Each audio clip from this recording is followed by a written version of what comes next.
Hi everyone, in today's video I'm going to take apart and clean the height corrector. Like with every job that involves hydraulics, the first thing to do is to release the hydraulic pressure by slackening the 12mm bleed screw by one turn. After the car has lowered, clean the area that you are working with.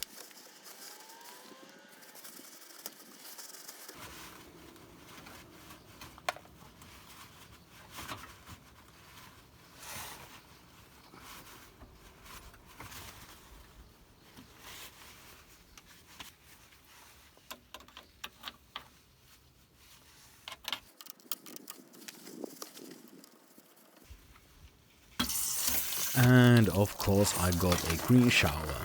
And I'm guessing that the reason for that is that since this car has the hydroactive suspension, it still had some pressure trapped in the system because it goes into the sport mode after the car is switched off. So I recommend that open one of the doors when you open the bleed screw, and that makes the car go to the comfort mode, and put the car on the lowest setting, and maybe then you avoid the shower.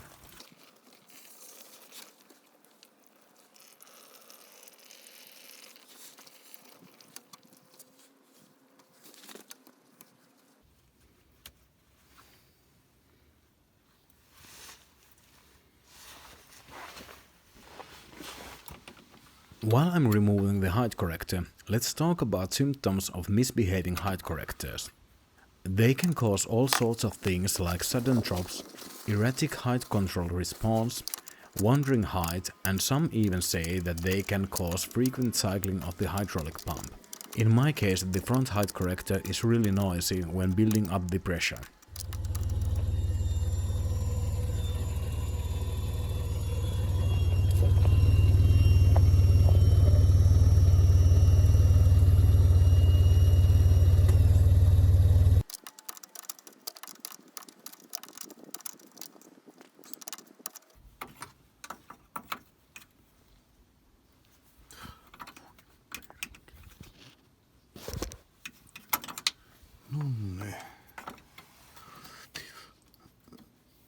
And surprise, surprise, one of the flare nuts rounded off, but I'm not gonna worry about it for time being.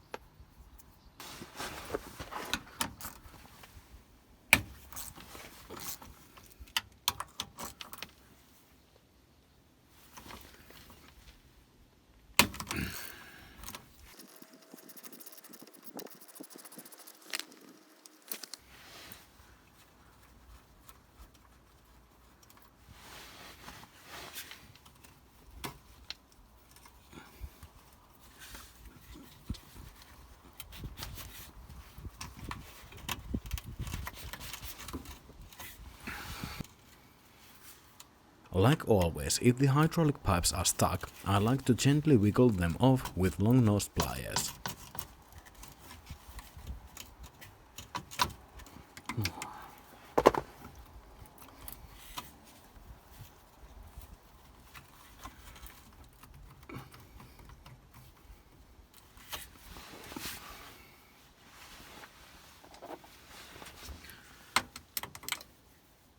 My first method of attack was to use adjustable wrench, but the access was so bad that it didn't work out.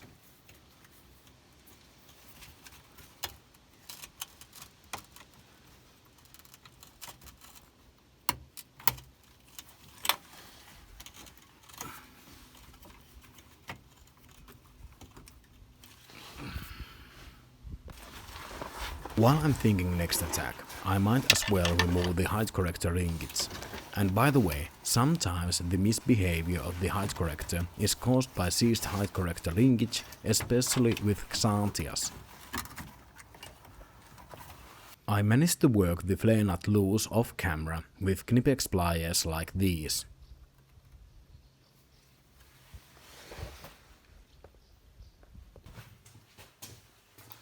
Now that we have our height corrector at the workbench, let's clean it before we start ripping it apart like a madman. A toothbrush is really good for cleaning tight spaces like these, but remember to clean it afterwards, otherwise you'll have some unwanted textures in your mouth.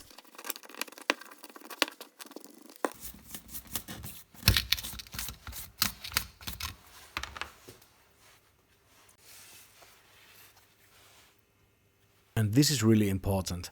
Remember to mark the orientation of the ball joint, otherwise you might have a bad time with assembly.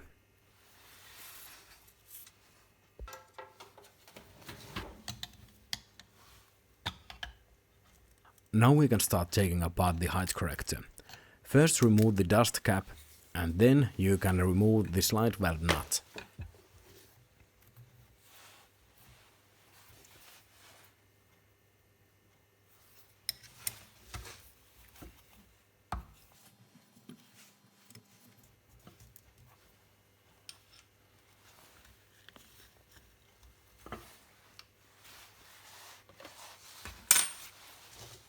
Then you can remove the diaphragm.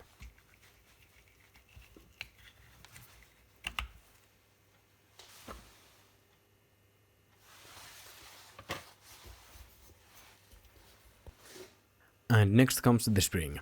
And as you can see, there is some dirt and water trapped inside the height corrector. And believe you me, this isn't even worse than I have seen.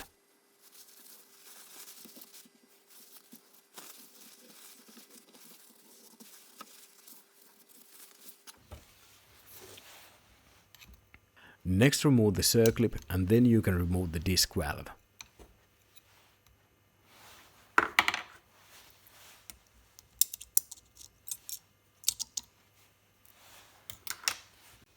Now let's move on the other side.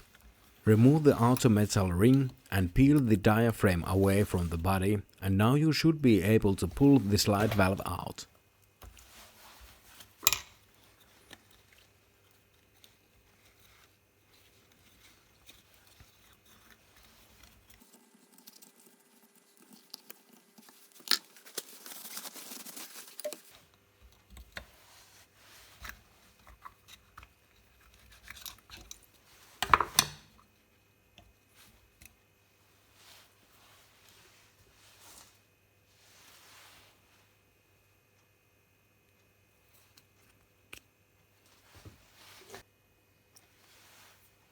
Take a note that there is a nylon block in the height corrector body. That is a damper chamber. Sadly, you can't remove the nylon block, so you have to try to clean it with mineral spirit and compressed air. However, some height correctors are fully serviceable, and I'm gonna demonstrate that with another height corrector. To be able to remove the screw, you need a special tool, and I made mine from a sacrificial screwdriver with an angle grinder.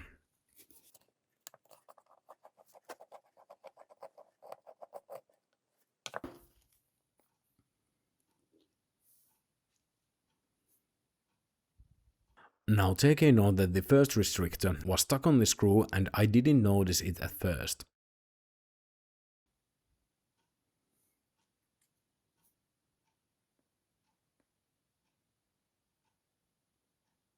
Gently push the restrictors and spacers out and remove them one by one. A wooden toothpick would be a killer for this job. So the first one should be a restrictor, which in my case came off with the screw, and behind that you should have a spacer. I think that this cross-section image shows really well what's inside of the dashpot chamber. In the middle you'll have a central spacer, and there's 4 restrictors each side, and between them there are 3 spacing washers each side.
And this is pretty much what you should end up with.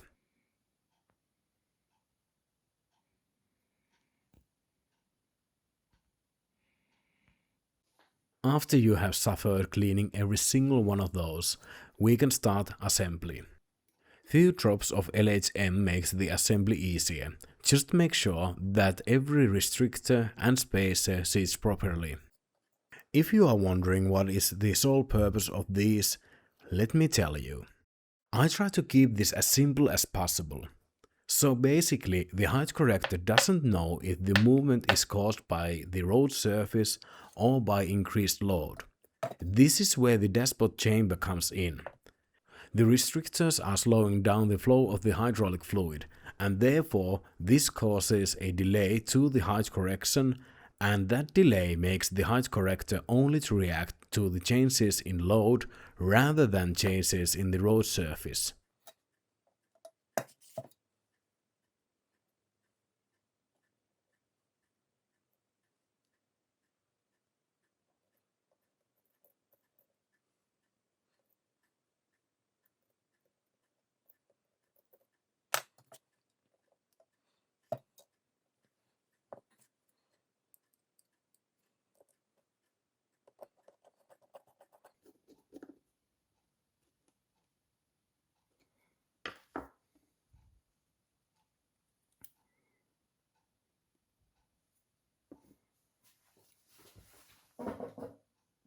Okay, now we can continue cleaning the rest of the height corrector.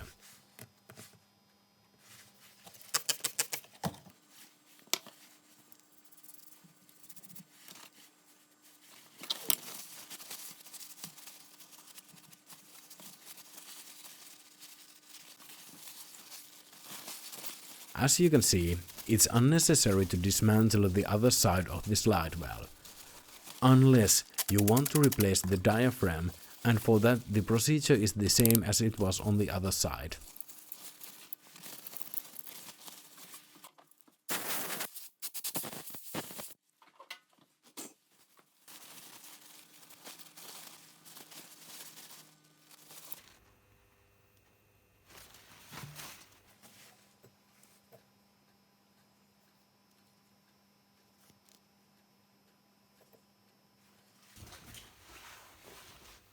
The reassembly goes pretty much as Haynes says. The only really important thing to note is that use liberal amounts of LHM during reassembly, because otherwise the slide valve will jam, and that means you are destined back to square one.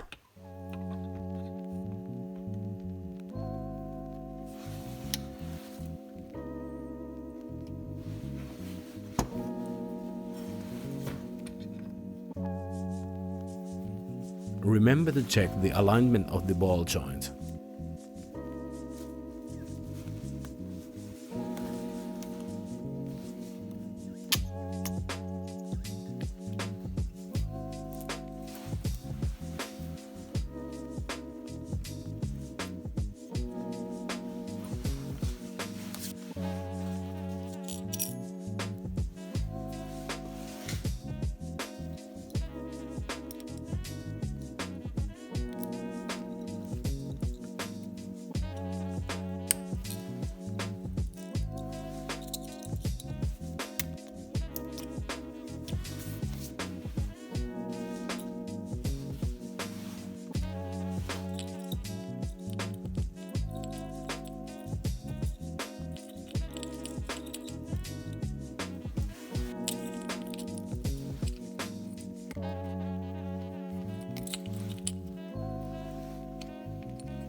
And here you go, one height corrector ready to go.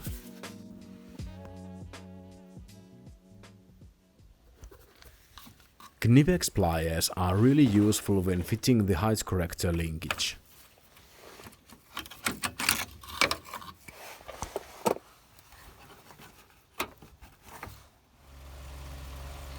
En oikein tiedä mikähän mulla on tällä viikolla oikein ollut, mutta jotenkin tuntuu, että ääni on ihan fakissa. Anyway, let's see if everything works as it should.